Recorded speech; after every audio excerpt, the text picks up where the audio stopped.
So the next two, wow, it's a long ways back there. The next two little talks, we're going to talk about the four opponent powers just in general, and then after that we'll get into a more specifically into the sadhana. But as I thought about this, I really thought a lot about motivation, and thought about when I did the Vajrasattva retreat. I'd say my mind was mostly thinking just about this life and my various sufferings of this life and wanting to be rid of them and purifying all these problems and things.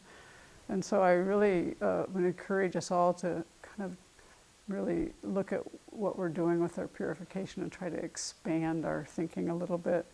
And of course we don't want to suffer, but then to really broaden our view about suffering and our whole situation with cycling again and again, life after life.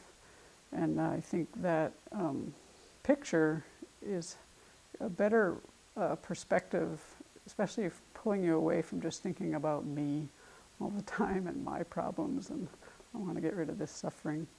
So of course we all want happiness, and this seeks us to have desires for things. And so when I think about my motivations, and motivation for purifying even, I think it's these verses from Shantideva are really graphic. I don't know if you've ever ridden a horse, and then you on the horse and it's just pulling to get this one little bite of grass, and you're trying to ride along, and it just wants this little bit of pleasure, so it puts itself down, and I gotta have this piece of grass. So you know how that is. So Shantideva says, thus sensualists have much distress and little enjoyment, like a beast that has a hold of a bit of grass while pulling a wagon. For the sake of that bit of enjoyment, which is easily attainable for even an animal, an ill-fated one has destroyed this leisure and endowment, which is very difficult to find. And so I think that for me, that image is quite potent in giving me a perspective about all the little pleasures of this life that I run after and kind of waste time on. And they're really just like, you're just going along, chugging along in samsara and grabbing here for this little thing and grabbing here for that. And it's really not very satisfying. So I find that image helpful for my motivation, and maybe it will help you too.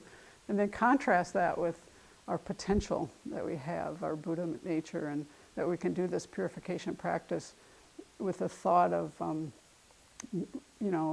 at least trying to have a precious human rebirth again and really taking advantage of that this life and maybe even liberation, and then best of all for us Mahayana practitioners thinking about full enlightenment and really realizing our vast potential.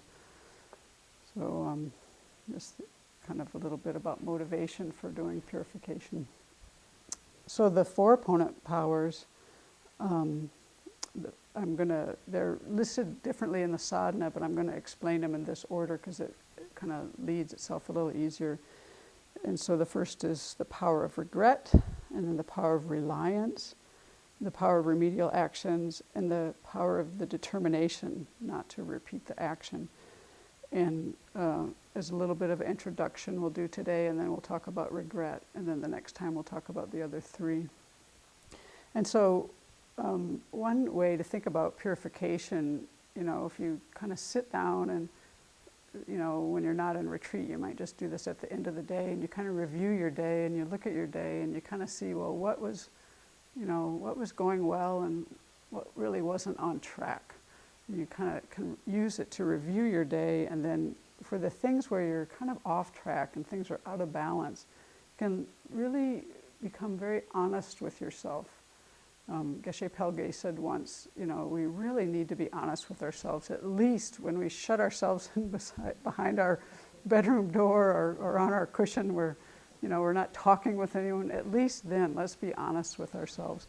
And I feel that's what purification is about, in a way, is to really look honestly at what we're doing, and especially looking at our motivations to help us to discern and to learn to discern really what we're doing all day long. And especially where is the exaggeration? Because oftentimes it's the things that are off base that are done under the influence of afflictions, well, of course, they're distorted. And so we're exaggerating usually, the good qualities of something, and so we become attached to it, or we exaggerate the bad qualities of something, and we have aversion to it. But this time that we spend, I think, really helps us look at our kind of the distorted ways that we're perceiving things, and kind of clean that up. Because if you're suffering, you're having distortion in your mind.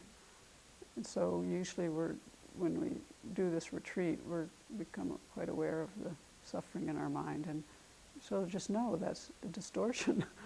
There's a distortion there, and let's look for it, and let's clear it out and purify, and try to understand it more fully. So when we do purification, there are these 4 powers, and all 4 are needed for purification to happen. It's often said that regret is the most central one, and that's certainly true, that the other factors you might do in your life, those other 3, but without regret, you won't really have purification. But you still need all 4, and you need to do the purification practices repeatedly. And why is that? Well, really, if you think about the perspective, the Buddhist perspective, we've been here since beginningless time, and we've got some really entrenched habits. It's kind of like a chronic illness, and just one dose of medicine isn't going to cure it. So we need to purify repeatedly to kind of get this force to counteract a lot of our habitual patterns. So it's helpful to know that and be realistic about how purification works. And also, if you think about it, when you're doing a session, you usually don't do all 4 so perfectly, they aren't all so strong. So you might have to do them repeatedly just on the fact of we don't have all 4 fully engaged, and to really kind of get all 4 powers there. So there are many benefits of doing purification, and these will come up as we go through these various talks. But one that Venerable Chodron pointed out that I thought is something that I appreciate a lot is she likened doing purification to like peeling an onion. And so the idea that she had was that you purify just that much, like you're peeling off layers. And that much that you purify, you gain more clarity.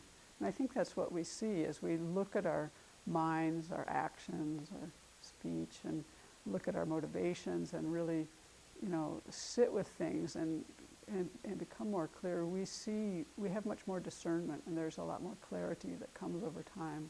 Our minds become clearer.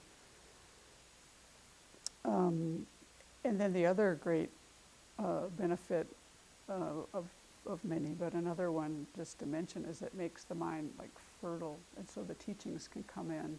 If your mind, if you don't have enough like merit, and if you aren't purifying, your mind gets kind of like concrete. It gets a little hard, I think purification is very helpful to. It's humbling in a way, but it's a good kind of humble. It helps us to see ourselves more clearly, and we work with these things, and it makes us be more receptive. And so I think it gives us a fertile ground for the teachings to grow in. So those are just 2 things that I think are great benefit. And then oftentimes people wonder, like, well, how do I know if I've purified? And there are things that they write about in the text about your dreams and this and that. But what makes the most sense to me actually is that what Milarepa said. He said, "You may have doubt that confession can really purify actions, but if your thoughts have become positive, you are purified." That for me really rings true. I feel that in the things that I've purified repeatedly, and where I see a shift in my mind around these things, that works for me. I use that as my definition. When I've made the change inside. And of course there's layers to things, and things revisit you, but you still can see over time changes. So. And then the first of the powers that we're going to talk about then is the power of regret. And this is really hard for us to discern properly. It really takes a long time. I don't know what it would be like for someone in another culture. I don't really know, but for a Westerner, we have a difficult time discerning regret from guilt. And it takes most people I know, it takes years it's a process of learning what that really is. So just simply said, regret is like an acknowledgement of our mistakes. And it puts us in a position of being able to, of power really, because we can take responsibility. We just acknowledge, as if I've drunk this medicine, I wish I hadn't done it. In my own mind, I always try to see the harm that something is doing, either to myself or to someone else, and that's how I generate regret. And then there's the contrasting that with when we might move into guilt. And this is really something that blocks our development. You're kind of stuck when you go into guilt. There's a lot of me going on there, and you're oftentimes, I always think of it as like a reaction to a reaction. A reaction to myself. I may have made this mistake, but then I react to it, and I feel like, kind of crummy about myself. You could even say you're hating yourself in a way, although a lot of people wouldn't. I wouldn't have admitted that to myself in the past, but you're just really getting on your own case. You've kind of taken it too far, is how it goes for my mind. And so now when I try to work this out in my mind, and I think this is probably pretty different for different people, but for me it goes like, I acknowledge this as a mistake, and I just kind of go, wow, I wish I hadn't done that. And I stop there and I go to the purification. I don't go to my next flood of thoughts, which might be how I feel about myself for doing this. I just kind of, from the guidance of Venerable Children, I've learned that I need to cut that there. And I think that would be different for different people, because you do have to get to a place where you recognize something as something to be regretted and all that. But then when you kind of see that you're really thinking about yourself a lot, and it's all about me, and I'm so worthless, or you're feeling bad, or anything like that. That isn't really it. That's kind of the self-centered thought with its little sneaky counterattack. Doesn't want you to change. Wants you to just stay stuck. And so that's where, when you see that happening, just go, no, that's not what I'm here for. And this is what Venerable talks about, which I hadn't really thought about it in this way. She talks about it in terms of responsibility, that we need to discern what we're responsible for and what we aren't. And a lot of times we feel guilty about things that are really not our responsibility. So I'll kind of pose that as a koan for you to work with. I haven't thought about that a lot, but I can see where that might be acting there. And so that's it for today. And then we'll pick up next time with the other three powers.